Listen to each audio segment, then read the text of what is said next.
Let's talk about pivot. Talk about your transition from military, from the Army to entrepreneurship. It was a strange feeling when I realized I didn't have to wake up at 5 in the morning anymore and go exercise, put my uniform on. I didn't have to answer to anybody because, in the Army, we have a very structured lifestyle. I mean, I know it loosens up a little bit sometimes, after you've been in for a while when you get to the more senior ranks, but there's still a structure to it.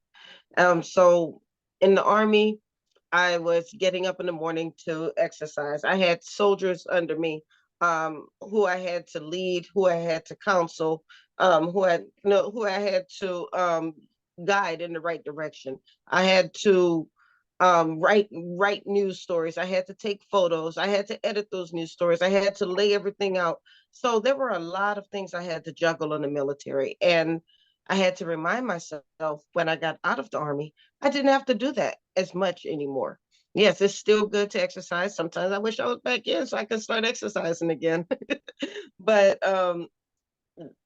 the thing is, I think I had to kind of turn my mind off and just kind of pivot to a different lifestyle. I mean, sometimes it still feels strange that I'm not getting up and putting on a uniform anymore.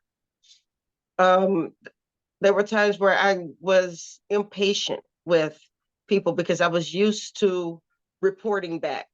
I was used to the communication. I was used to things being structured a certain way and people answering me a certain way.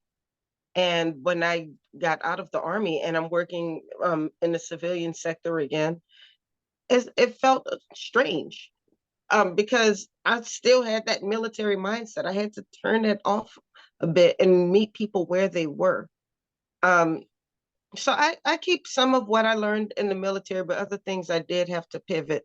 But I don't regret my time in the Army because it's helped me to become who I am today. And I grew a lot over those 23 years. And I take my experience and I treasure it and I apply what I can to my business. But at the same time, just realizing that everybody wasn't in the Army. Everybody doesn't have to say yes, Sergeant, no, Sergeant to me. No, but at the same time, I would think that they appreciate that I do communicate more with them because that's something that I picked up when I was in the military. I want you to have a monologue. I want you to name this person, living or not. This person has inspired you so much. Name the person and what are you saying to that person? Wow. I have to think about that one for a second. There are so many people who have inspired me. Um, but I will say this, and I talk about him very often. But there was a sergeant major in the Army, and this man was a leader's leader. He inspired people, but everybody loved him. He always smiled. He always encouraged people, but at the same time, he was a person. If he said do something, you did it. And one of the reasons why I became an author is because while I was stationed in Egypt, I mentioned earlier that I was in Egypt.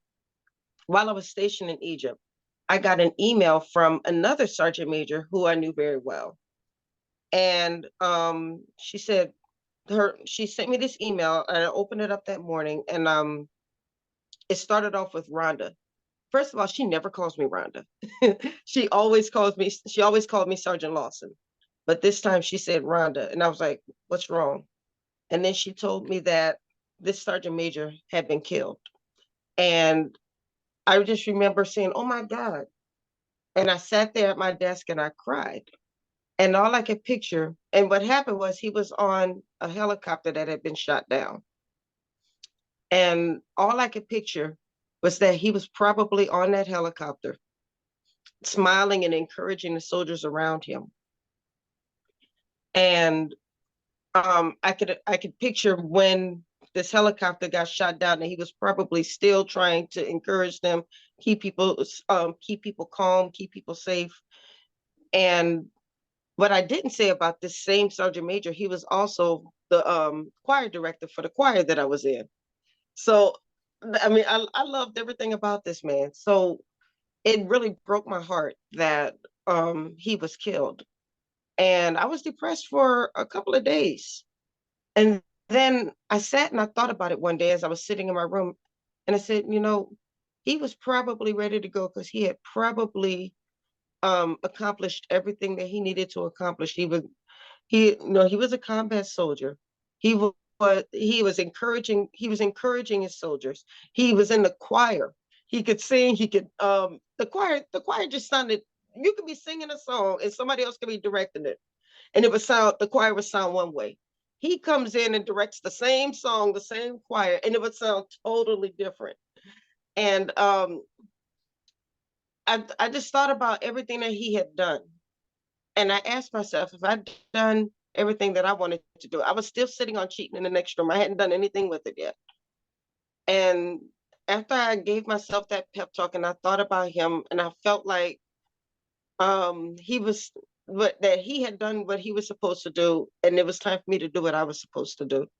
And after I sat down and I gave myself that pep talk, I sent off my query letter to probably 20 different publishers that night.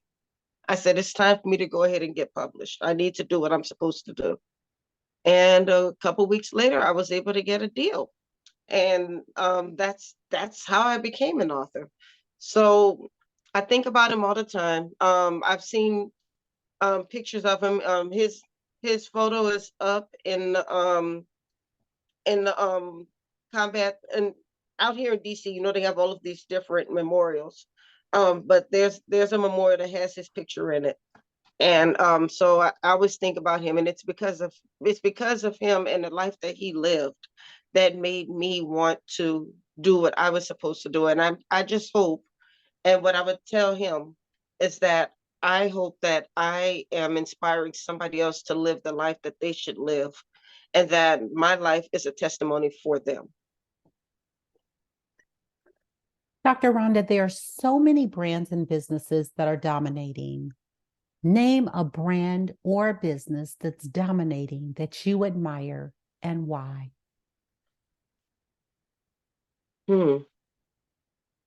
That's dominating. I don't know if it's any one thing, but what I admire are those small businesses.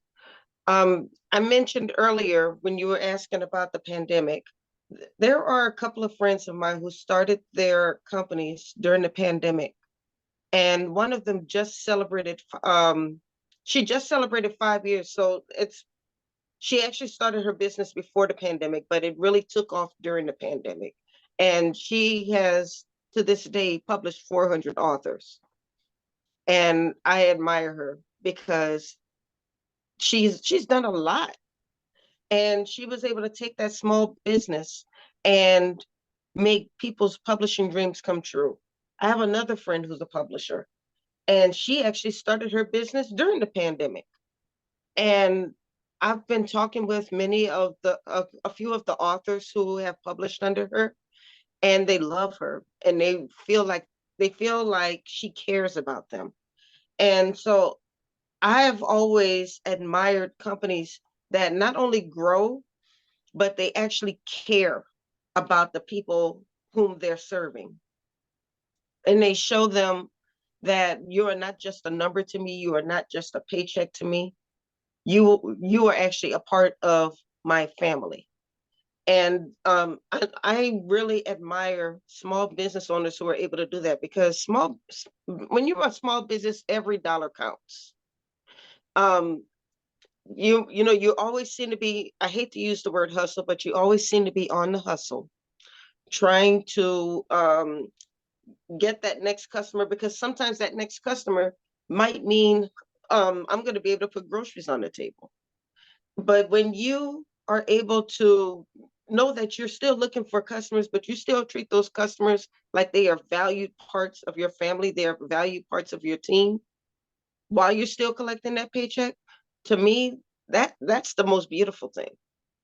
Now, if we look at the larger companies, I have always tried to structure my company to mirror what some of the larger companies are doing. And what I mean by that is I look at a company like Macy's.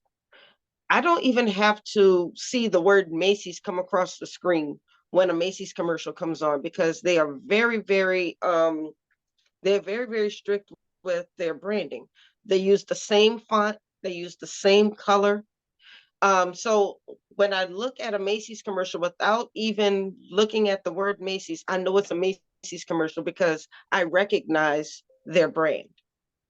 The same goes for McDonald's. You recognize their brand. Um, an example, I'll use the military, the Army as an example. When I was growing up, it was Be All You Can Be. Everybody knew that song, Be All You Can Be. And then that was their slogan for years. And then they changed it to an army of one. And there was such backlash because they said that an army of one does not translate team. It translates individualism. And they hated the commercials. People hated the slogan. They hated everything about it. And so they had to change it quickly. But they didn't go back to Be All You Can Be. they went to they went to a whole different slogan. But my point in saying that is when people start to resonate with your brand and then you change it, that was a hard lesson that the Army had to learn. People have resonated with that brand of Be All You Can Be. And then when you change that brand, and then it seems to go totally against what you've been teaching people for years, or what you've been communicating with people for years, there's going to be a backlash. I remember when IHOP decided instead of International House of Pancakes, they would go to International House of Burgers. I believe it was a joke, but everybody took it seriously and they hated it, and they had to get rid of that campaign quickly because they were starting to get that backlash. That's how much branding means to the consumer. They want to know that um, that your branding is your calling card. This is the way they get to know you. And so I try to take things like that and apply it to myself. Those are the lessons that I learned and that I can add to my small business. And doing that, I've tried to make sure that I've kept my logo. I've tried to make sure I've kept it clear. I don't want my logo to be blurry. I want my logo to be applied to anything that's going to be high level, because I want people to know that I'm not just another fly by night company that just woke up one day and say, hey, guess what? I'm an editor now. Or guess what? I'm a publicist now. I don't want people to know that. I want people to understand my brand, and I want people to understand my message. So that's what I learned from the big companies. But from the smaller companies, like I said, I learned that you've got to really value your customers. You've got to value the people who trust you. And you can ask anybody who has ever had business with me. I always start or end my emails with thank you for trusting me with your book, or thank you for trusting me with your publicity, because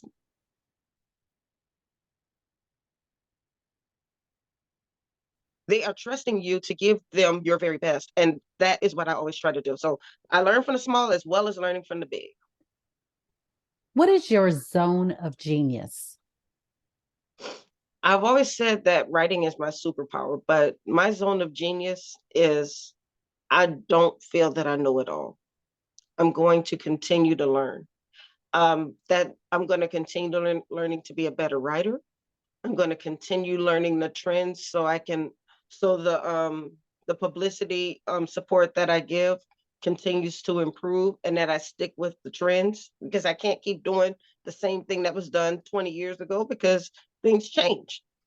So I think my zone of genius is that I will never believe that I know it all, and I'm always going to continue to learn. That's my zone of genius.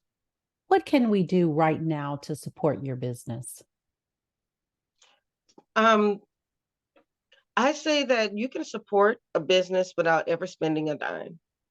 So what that means is, number one, share my posts. I put a lot of valuable content on my TikTok page at Dr. Rhonda L, because I want people to become better writers. So I put a lot of writing tips on on my TikTok page.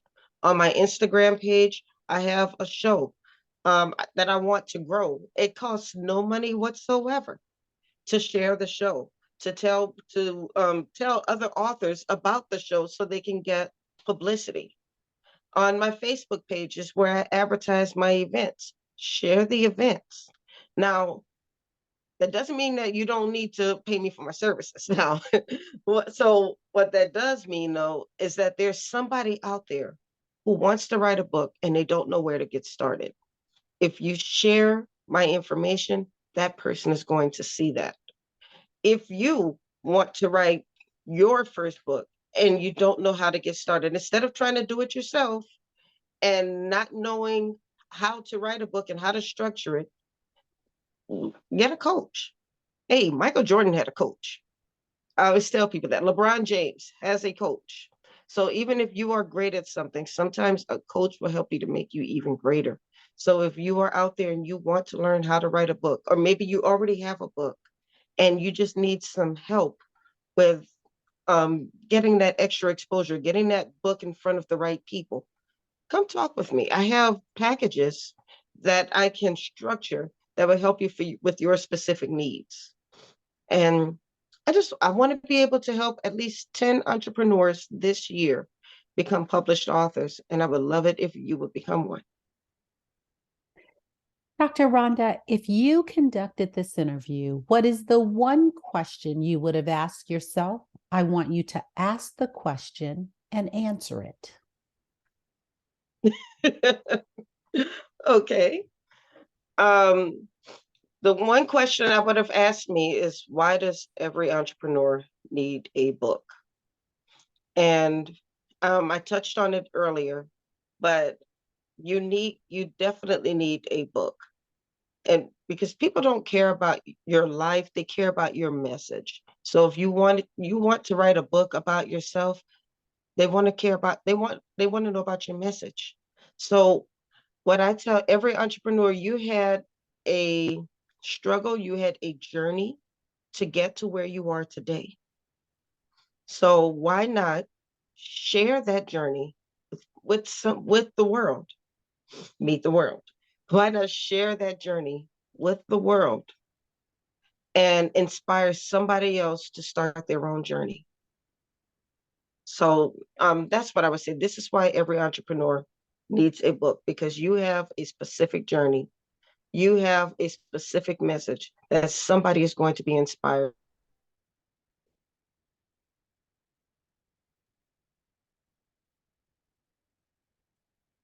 to build your platform. You engagements. You're wanting more clients. You probably are doing something differently or better than a lot of people in your industry. Why not share that information and show people who you are? And the biggest thing is, you are an entrepreneur who's tired of people picking your brain.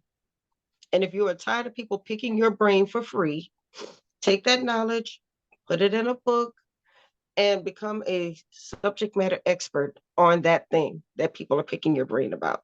So now you can make some money off of it. We've come to the part of our interview. It's called Rapid Round of Fun. I'm going to ask you a Oh, series of questions, and I'd like you to give me very quick answers. If there's something you desire not to answer, feel free to say pass. Are you ready for the rapid round of fun? let's do it. What is your comfort food? Ooh, my comfort food. Well, my comfort drink. I'm a wine drinker. The last movie you saw? Oh, what is the last movie I saw? Um, I can't remember the last movie I saw. I watch a lot of I watch a lot of sitcoms and series.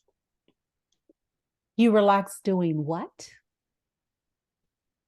I'm sorry. You relax doing what? Ah, I relax. Believe it or not, I relax. Do I relax? um, I relax listening to audiobooks. Your favorite singer or rapper? My favorite singer is Anthony Hamilton. I love his voice. Your favorite dance song? My favorite, Dance song? my favorite dance song. I'm from New Orleans, so my favorite dance songs are always going to be bounce songs. I love a good bounce song, but I can only listen to it for a little while. But if I hear a bounce song, you're gonna see me dancing. What food you eat every week, no matter what? Oh, um, fruits and vegetables. I'm a juicer, so every week I'm making my own juices, and I eat lots of fruits and vegetables. Your ideal car? I was about to say anything that's running. Now, my ideal car is any type of luxury car. Right now, I'm driving a Cadillac SUV, and I absolutely love it. Work out or hit the couch? Wait, do you mean workout as an exercise, or do you mean just working? No, work out, exercise. Oh, well, right now I'm working at my desk. But no, I am I am about to start my workout again. I already have my exercise bike. This is why I juice. It's time to lose some weight. I gotta stay in shape. Thank you, Dr. Rhonda Lawson, for joining us on Black Entrepreneur Experience podcast. Before we let you go, share with our audience the best way for them to connect with you and to do business with you, and feel free to leave all your social media handles. Okay. Well, I mentioned my TikTok, which is at Dr. That's Dr. Rhonda L. So that's DrRhondal. My Instagram is at Meet the World Image Solutions. If you would like to reach out to me and you'd like more information on writing your own book or my book coaching services, you can reach me at info@mtwimagesolutions.com. And you can also go to www.Dr.